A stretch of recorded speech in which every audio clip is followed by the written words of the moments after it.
Hey guys, it's Carissa and Sarah. I was going over my book again, well, my second Bible, sorry. And there's a section that I found that that really kind of stuck out to me. It's the section that they call emotional health and support. And I think it basically has to do with our relationship with food before surgery and what our relationship with food can turn to after surgery. Obviously, the before surgery is what really hit home to me. So there's just a few things I'm going to read off in here. So the first part is make the commitment. So basically, you need to make permanent lifestyle changes to support your new healthy living, exercise, change your eating patterns, and your relationship to food. That's a real big one. You're going to find new ways of managing stress and life's problems, develop effective coping skills, continue to educate yourself, and set up a support system if you don't have one. Also, be realistic. Surgery is not a magic pill or a quick fix. It takes a lot of work. The surgery offers a window of opportunity to lose the weight. This window does have an expiration date, and it can last 1 to 2 years. If you do not make the necessary lifestyle changes and practice and practice them consistently, you will regain the weight. If you make the necessary lifestyle choices now, you are more likely to keep off that weight and maintain. Let's see. The change begins today. So my today was on the 11th when I got the book. Although I did start, sorry, there's cat hair. I did start about a week or two. Was it a week? It was January 26th. I had read over my dad's book for the pre-op diet, and I started then.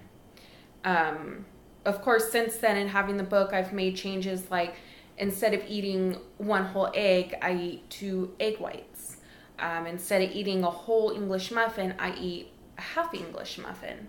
And I've also cut down on my flat out tortillas to where I'll eat a half and I'll roll it up into a sandwich. It's real good. So anyways, back to this.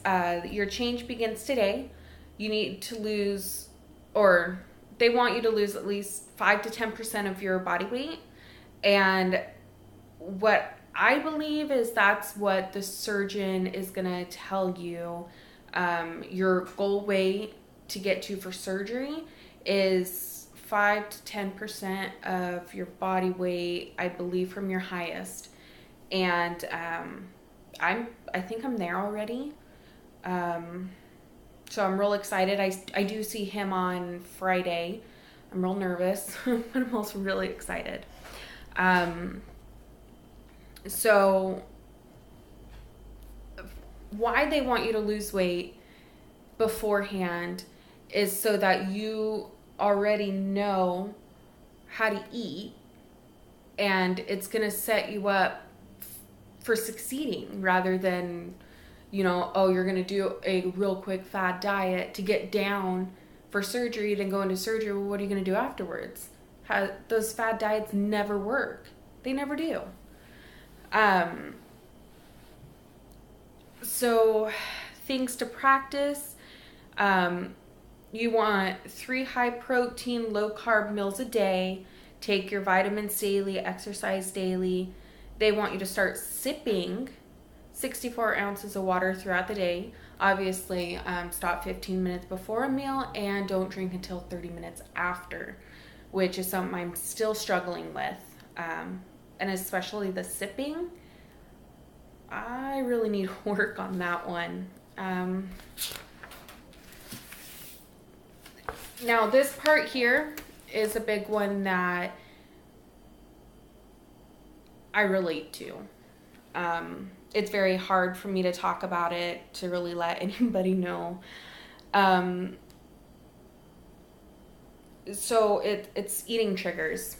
Many things can trigger a person to eat when they are not hungry.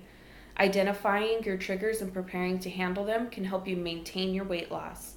Below is a list of triggers you may be familiar with. You have some of your own that are not listed. Oh, you may have some of your own that aren't listed. But basically, pretty much all mine are listed. One of the big ones is what they have under thoughts and excuses. It doesn't matter what I eat, I'll never lose the weight. Or I deserve it. Or I've already blown it. One of the big things that hit to me is I deserve it. As in, I deserve to be overweight, unhappy, in pain. And this is something that I've struggled with for many years. It's hard to overcome that, especially when your self-esteem isn't very high. I've gone through a lot in my life that has depleted my self-esteem, and I turned to food. Food is the one constant for me. It's the one thing that's there, and I feel good when I'm eating. And then after, I just feel so much worse. But it's just that few moments of peace. And it's hard to turn around and say, I deserve to be happy. I deserve to not be in pain. I deserve to be healthy. And that's one of the daily things that I struggle with, and one of the things that I try to push out of my mind, so I'm not sitting there, going over these things. It doesn't matter what I eat, I won't lose the weight, and I deserve to be the way I am. A lot of other emotions, such as boredom, anger, sadness, anxiety, that's also another thing that I deal with eating. When I'm bored, I'll eat. I'll feel like I'm hungry. I know I'm not, but I feel that I am, and I'll eat. When I'm angry or upset,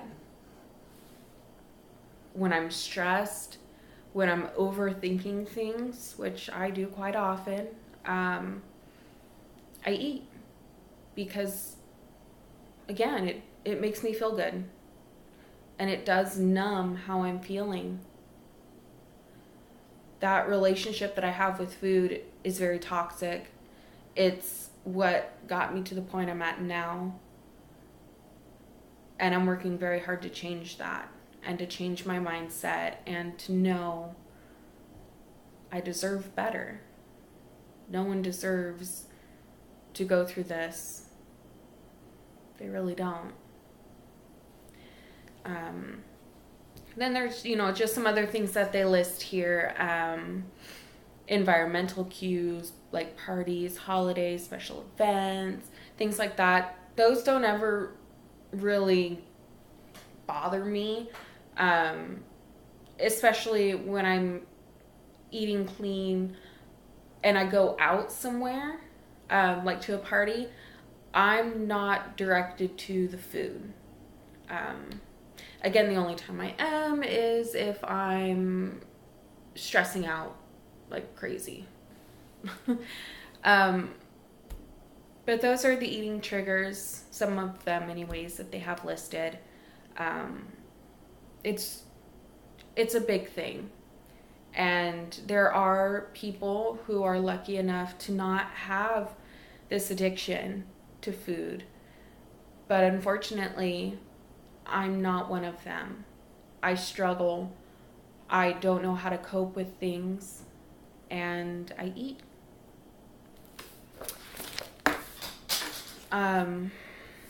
So there are some behavior change tips, which I think is really awesome that they included in this. A big thing they put in here is weight loss surgery will not change the stress in your life. It is essential that you have ways to lower the impact of these stresses. And then there's some suggestions. Try to have a plan in advance for potential danger situations and have your technique ready to put into action. Some diversions that they have here to replace the urge to eat. You can do things such as read, work on a project, do a puzzle, call a friend, exercise, take a new hobby. Basically, do something. Get your mind off of it. Environmental changes. To help avoid temptation, you can keep unhealthy food choices out of the house if that is an option. I know there are families, and if you have little kids, I'm sure you're not always going to have the most healthiest things around. What are you going to do? But maybe have your own little space that's yours, that you go to. Avoid people that tempt you, or what you can also do is just change what you do with that person. Like if it's the person that you go and hang out with and you're always eating, it's based around food, change that. Do something else with them. Let's see, some stress management and relaxation techniques. Some people journal. I've honestly never been a journaler. I just can't get into it. I've tried several times. So there's things like deep breathing, relaxation, take a shower, bath, meditate, listen to music. Those are kind of more the things that I like to do, and they actually do help me personally, especially taking a nice long hot shower and just meditating, thinking about the positives. So you just kind of have to find the thing that works for you. And some challenges that you should prepare for are things such as food that's available to you at work, ordering meals from menus, like if you go out with your family, when you're traveling, when you're social eating with family or friends. You got to be prepared for that. What I like to do is think ahead and, okay, well, what does this place offer? What are the better choices that I can make? And though it is hard, sometimes you get there and you're like, oh, this looks so good. But, yeah, I don't really want that. That's okay. Sorry about that, guys. My phone cut off. I guess I talked too much. So I'm just going to go ahead and end this here. And I'm going to check in with you guys after I meet with my surgeon on Friday. I'm, again, very nervous, very excited, lots of emotions, but I feel very confident going in there with everything I've learned and everything I've been putting into my everyday life. Okay, guys, I hope you have a good one.